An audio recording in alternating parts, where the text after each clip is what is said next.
سب سے پہلی بات یہ ہے کہ ہمارا مذہب، ہمارا دین، یہی اللہ تبارک و تعالیٰ کے نزدیک اسلام ہے۔ یہ وہ اسلام ہے جو سامنے یا بیک فٹ کے حساب سے کبھی باطل کی تائید نہیں کرتا ہے۔ اسلام مذہب اس لیے آیا ہی ہے کہ اس کو تمام ادیان پر، تمام مذاہب پر غالب کر دیا جائے، غالب رکھ دیا جائے۔ اسی لیے جب مذہب اسلام آیا تو باطل اپنے منہ کے بل گر پڑا، اور یہ سلسلہ ابھی بھی جاری ہے۔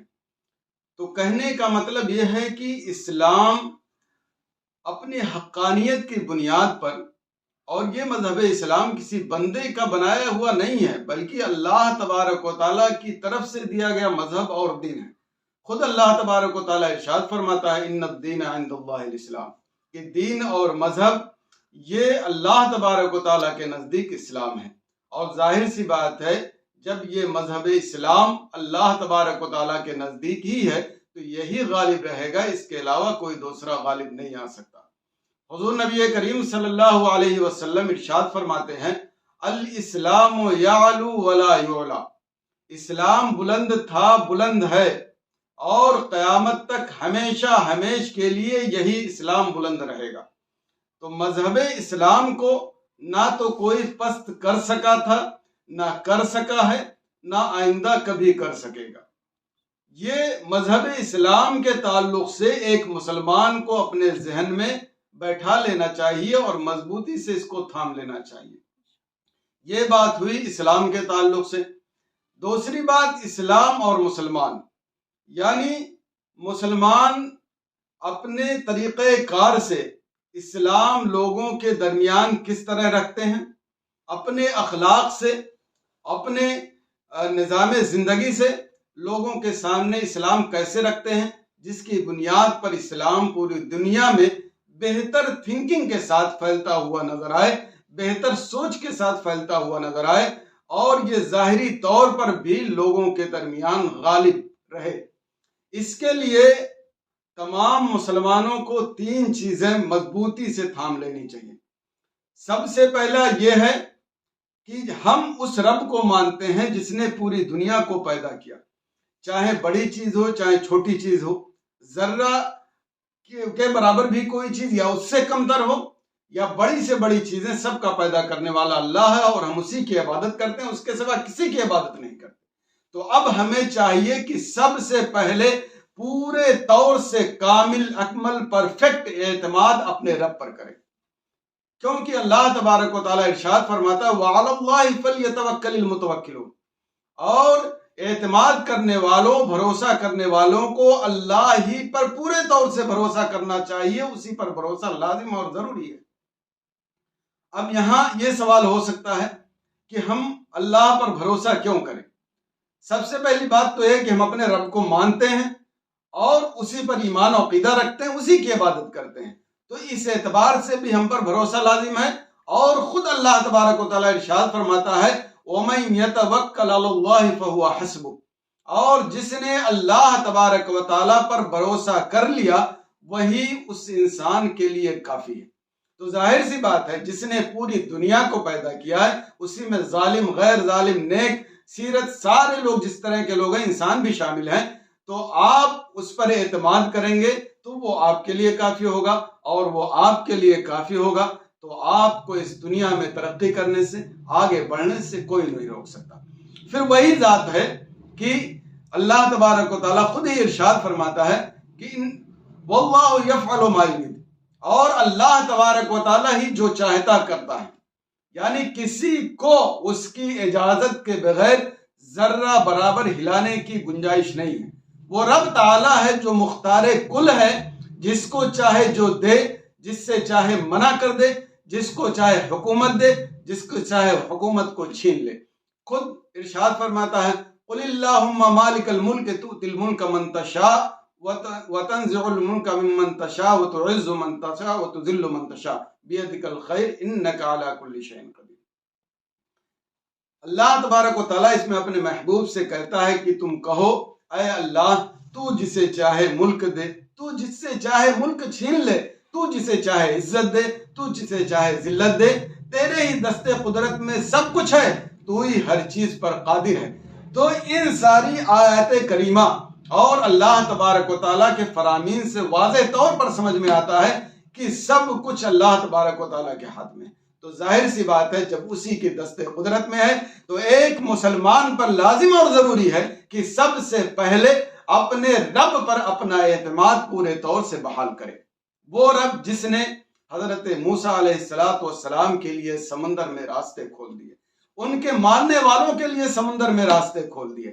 جب سمندر میں راستہ نہیں اور رب اپنے ماننے والوں کے لیے راستہ بناتا ہے جو ذہنی طور پر، عقلی طور پر ایک انسان قبول کرنے کے لیے تیار نہیں ہے، تو اگر اس رب پر اعتماد کریں گے تو انشاءاللہ آپ کے بہت سارے راستے، بلکہ سارے راستے ہموار ہوں گے۔ ایک بات یہ کہ اللہ تبارک و تعالیٰ پر اپنے اعتماد کو بحال کر لیں۔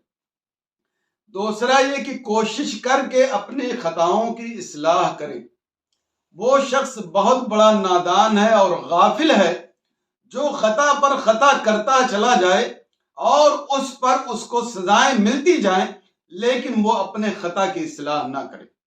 اگر وہ اصلاح نہیں کرتا ہے تو وہ دلدل میں مزید پھنستا ہوا چلا جائے گا، لیکن اگر کوئی شخص اصلاح کر لیتا ہے تو جو بگڑا ہوا ہوتا ہے وہ بن جاتا ہے۔ مثالیں دنیاوی طور پر بہت دی جا سکتی ہیں، آپ سبھی حضرات جانتے ہیں، اس کو بتانے کی ضرورت نہیں ہے۔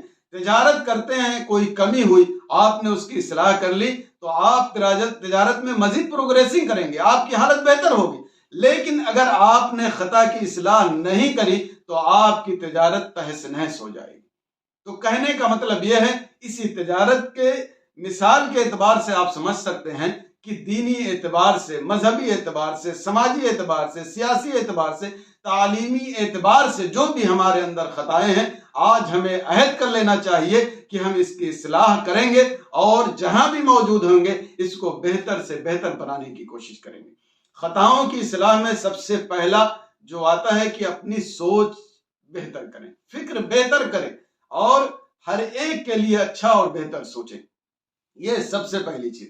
دوسری چیز ہے، سوچ کے بعد آپ اپنے تعلیمی میدان کو، چاہے دین کے اعتبار سے ہو چاہے دنیا کے اعتبار سے ہو، اس کو اچھا اور عمدہ کریں۔ پھر اس کے لیے میدان عمل میں اتر کر دل و جان سے کوشش کریں۔ تعلیم معاملے میں کیا حالت ہے، ہم کچھ اس پر تبصرہ نہیں کریں گے۔ آپ جہاں بھی ہوں، کہیں بھی ہوں، تعلیمی معاملے کو، تربیتی معاملے کو، اس کو ہائی لیول تک پہنچانے کی کوشش کریں۔ آپ اپنی قوم کو لے کر بھاگیں اور خود بھی بھاگیں۔ بھاگ نہیں سکتے ہیں تو دوڑیں، دوڑ نہیں سکتے ہیں تو چلیں، چل نہیں سکتے ہیں تو رینگیں، رینگ نہیں سکتے ہیں تو اس سے کم درجے میں آپ جو کر سکتے ہیں وہ کریں اپنی تعلیم و تربیت کے لیے اور اپنے سماج کے لیے، لیکن کبھی رکے نہیں، کیونکہ جو رکا اس کی ترقی وہیں رکے گی اور اسے اس کا نقصان خود بھگتنا پڑے گا اور اس کی قوم بھی بھگتے گی۔ تو یہ پہلی چیز ہے کہ ہمیں تعلیمی میدان میں اپنے آپ کو بہتر کرنا ہے۔ دین کے اعتبار سے ہائی لیول کے مولانا مفتی، ماڈرن ایجوکیشن کے اعتبار سے لائر ہو، جج ہو اور بڑا تجارت والا ہو اور پورے ملک لیول پر یا ورلڈ لیول پر اس کی حیثیت ایسی ہو کہ اپنے سائن اور دستخط کے ذریعے اپنے ملک کی، اپنے سماج کی، اپنے قوم کی حفاظت کر سکے۔ اور پھر اس کے علاوہ مسجد، نماز لازم اور ضروری ہر مسلمان سمجھ لے، کیونکہ اسلام کی کلمے کے بعد سب سے اہم بنیاد نماز ہے۔ عجیب اتفاق ہے کہ ہم سینکڑوں میل دور بزرگان دین کی بارگاہ میں حاضری دینے جاتے ہیں، ٹھیک ہے، کوئی بات نہیں، جائز ہے، لیکن اپنے پڑوس کی مسجد میں جب رب تعالی کا بندہ آواز دیتا ہے 5 وقت تو ہم مسجد میں حاضر نہیں ہو سکتے۔ تو اگر ہم بزرگان دین کی بارگاہ میں جاتے ہیں اور رب کا جو حکم ہے نماز پڑھنے کا فرض اور لازم اور ضروری اسے ادا نہیں کرتے ہیں تو ہمیں چلو بھر پانی میں ڈوب کے مر جانا چاہیے۔ اس لیے سب سے پہلے اپنی اصلاح ایمان، عقیدے اور تعلیم کے بعد اس جہت سے کرنا ضروری ہے کہ ہم نماز پڑھیں اور پابندی سے پڑھیں اور اسے کبھی نہ چھوڑیں۔ اور ایک اصلاح یہ بھی ہے کہ شراب نوشی اپنے نوجوانوں میں بہت عام ہو گئی۔ ارے جس کا دماغ ہی نہیں کام کرے گا، جو ہوش ہی میں نہیں رہے گا، وہ اپنے قوم، اپنے ملک، اپنے سماج کے لیے کیا سوچے گا؟ اس لیے سب سے پہلے نوجوانوں پر لازم ہے کہ شراب نوشی کو لات ماریں اور اپنے اسلام کے مطابق زندگی گزاریں۔ اس کی جگہ پر بہت ساری صحت مند چیزیں ہیں، اس کو استعمال کریں جائز طور پر، انشاءاللہ وہ ساری چیزیں مفید ہوں گی۔